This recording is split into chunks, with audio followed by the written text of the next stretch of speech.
तो फ्रेंड्स, अब हम देखते हैं इग्नोर टेस्ट, यानी कि हम टेस्ट को इग्नोर कर सकते हैं। कई बार ऐसी सिचुएशन आती है कि हमारे पास फंक्शन तो रेडी होता है, बट वो जो फंक्शन है वो अभी हमें एग्जीक्यूट नहीं करवाना होता है, या फिर वो टेस्ट अभी इग्नोर करवाना होता है। या कई बार ऐसा होता है जब कोड रेडी नहीं है बट टेस्ट केस हमने जस्ट मैथड लिख ली है, तो उस सिचुएशन में हम कोई पर्टिकुलर टेस्ट को इग्नोर भी कर सकते हैं at the time of execution. उसके लिए भी हमारे पास एक एनोटेशन है। तो इग्नोर टेस्ट के लिए हम लोग यूज़ कर सकते हैं @test then enabled is equals to false. तो जब भी हम as a parameter enabled false लिखेंगे तो वो जो पर्टिकुलर टेस्ट है वो इग्नोर हो जाएगा, वो एग्जीक्यूशंस में नहीं आ जाएगा। सपोज फॉर एग्जांपल यहाँ पे हमने लिया है @test then enabled is equals to false and public void test3 method. तो फ्रेंड्स, जब भी एग्जीक्यूशन होगा तब ये जो test3 मैथड है वो एग्जीक्यूट नहीं होगी, क्योंकि हमने वहाँ पे enabled is equals to false रखा हुआ है। सेम जैसे टेस्ट इंजन ने फैसिलिटी दी है टेस्ट को इग्नोर करने की, वैसे ही एक और फीचर है, वो है डिपेंडेंसी। लाइक कोई भी टेस्ट केस है, एक टेस्ट केस दूसरे टेस्ट के डिपेंड हो सकता है। जैसे फॉर एग्जांपल यहाँ पे टेस्ट केस 1 है जो टेस्ट केस 3 के ऊपर डिपेंड्स है। सेम टेस्ट केस 2 जो है वो टेस्ट केस 4 पे डिपेंड है। तो फ्रेंड्स, उसको हम लोग कैसे प्रोग्रामेटिकली यूज़ कर सकते हैं वो देखते हैं। जब भी ऐसा कोई भी डिपेंडेंसी या फिर मैथड के बीच में टेस्ट या मैथड के बीच डिपेंडेंस हो, तो हम लोग उसको explicitly dependency handle through that explicit dependency हम यूज़ कर सकते हैं। तो उसके लिए हमारे पास एट्रीब्यूट है depends on method and depends on group, जो कि हम @test एनोटेशन के साथ रख सकते हैं। जैसे कि हम एग्जाम्पल में देख सकते हैं @test then depends on method init environment test, और फिर वो मैथड सेकेंड टेस्ट जो है उसमें init एनवायरनमेंट मैथड हमने यूज़ की है, हमने डिक्लेयर की है। तो फ्रेंड्स, यहाँ पे जैसे हम स्टार्ट टेस्ट मैथड में देख सकते हैं, वो टेस्ट में हम देख सकते हैं कि वो जो है डिपेंड्स है init एनवायरनमेंट टेस्ट पे। तो ये जो है ये मैथड इस पर डिपेंडेंट है। तो यहाँ पे हम एक्सप्लिसिटली जो मैथड का जो टेस्ट का डिपेंडेंस यूज़ कर सकते हैं डिपेंड्स ऑन मैथड एट्रीब्यूट। अब हम देखते हैं पैरामीटराइज टेस्ट। जैसे कि हमने जे यूनिट में देखा था पैरामीटराइजेशन कि जो हम एनोटेशंस के थ्रू यूज़ कर रहे थे। तो अब हम देखते हैं टेस्ट एनजी में पैरामीटराइजेशन कैसे यूज़ होता है। तो फर्स्ट पैरामीटराइजेशन हम अगेन देखते हैं कि वो क्यों यूज़ होता है।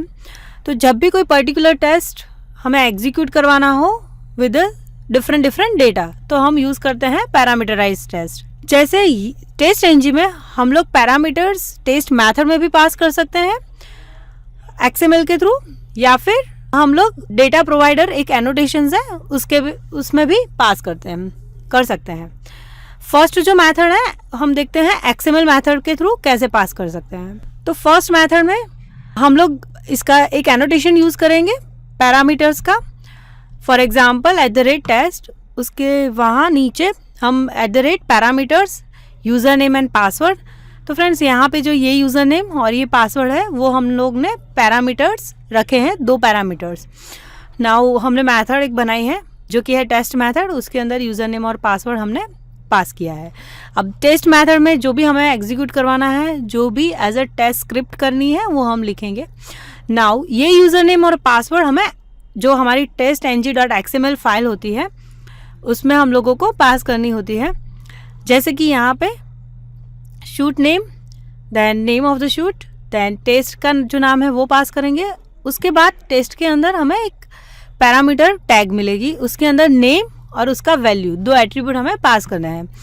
तो यूज़र नेम जो भी हमें वैल्यू पास आउट करनी है वो, एंड पासवर्ड सेम, उसमें भी जो भी वैल्यू हमें पास करनी है वो हम पास करेंगे।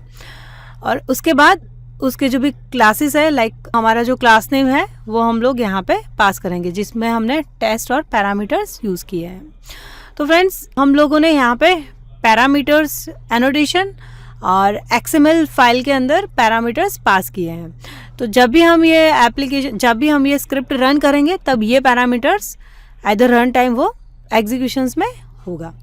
एंड जो सेकेंड मेथड है वो है डेटा प्रोवाइडर्स के। अब हम देखते हैं XML फाइल, जो कि TestNG का मेन और कन्फिगर पार्ट है।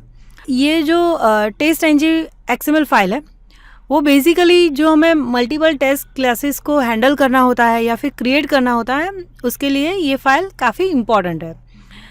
बेसिकली ये XML फाइल में हम हमारे जो टेस्ट है उसको कॉन्फ़िगर कर सकते हैं, जो डिपेंडेंसी है उसको सेट कर सकते हैं, उसको इंक्लूड करवाना हो या फिर एक्सक्लूड करवाना हो, कोई भी मेथड, कोई भी क्लास या पैकेज को, या फिर हमें कोई भी टेस्ट की प्रायोरिटीज़ वगैरह सेट करनी हो, तो वो सभी जो फीचर्स हैं, वो सभी कॉन्फ़िगरेशन डिटेल्स हैं, हम लोग यूज़ कर सकते हैं, हम लोग ऐड कर सकते हैं XML फाइल में।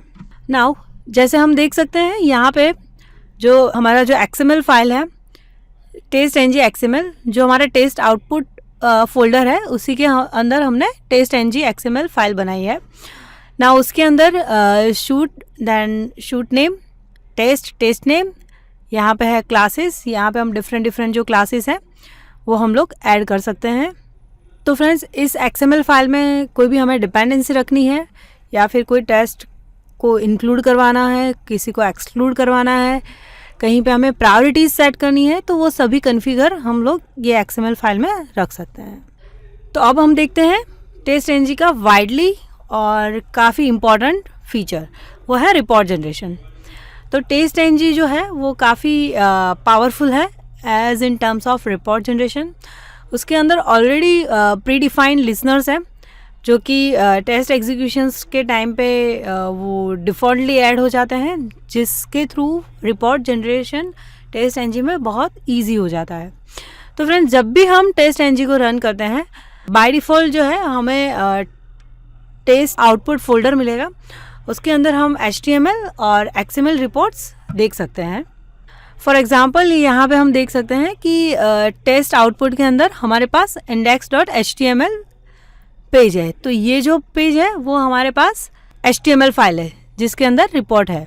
अब जब भी वो हम ब्राउज़र में ओपन करेंगे देख सकते हैं, जैसे टेस्ट रिज़ल्ट, यहाँ पे हम देख सकते हैं शूट डिटेल, उसके अंदर इन्फो में लाइक फाइल का नाम जो यहाँ पे XML फाइल है, फिर उसके अंदर कितने टेस्ट हैं, ग्रुप्स है, कितने इग्नोर मेथड्स है, तो वो सारे जो इन्फॉर्मेशन है शूट की वो यहाँ पे मिलेगी। सेम हम रिजल्ट्स भी यहाँ पे देख सकते हैं, जैसे कितनी मेथड्स है, कितनी पास है, फेल है, तो वो सभी मेथड्स हमें यहाँ पे मिल जाएगी। सेम लाइक हम किसी भी लिंक पे क्लिक करेंगे इन्फो की, तो हमें राइट साइड पे उसका डिटेलिंग मिल जाएगा। फॉर एग्जांपल यहाँ पे हमने जो testng.xml फाइल है तो उस पर उस लिंक पे क्लिक किया है, तो राइट साइड में हम लोगों को जो भी XML फाइल का जो भी कोडिंग है, जो कंटेंट है, वो दिखाई देगा।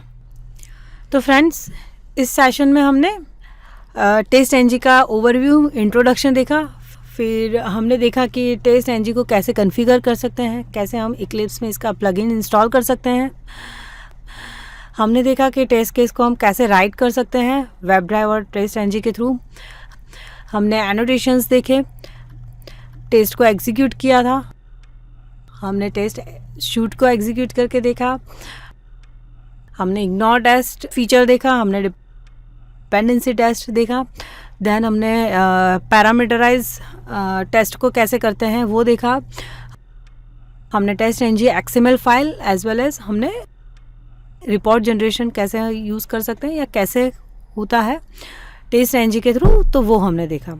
अब हमारा जो नेक्स्ट सेशंस जो होगा वो होगा वर्किंग विथ मल्टीपल ब्राउज़र्स।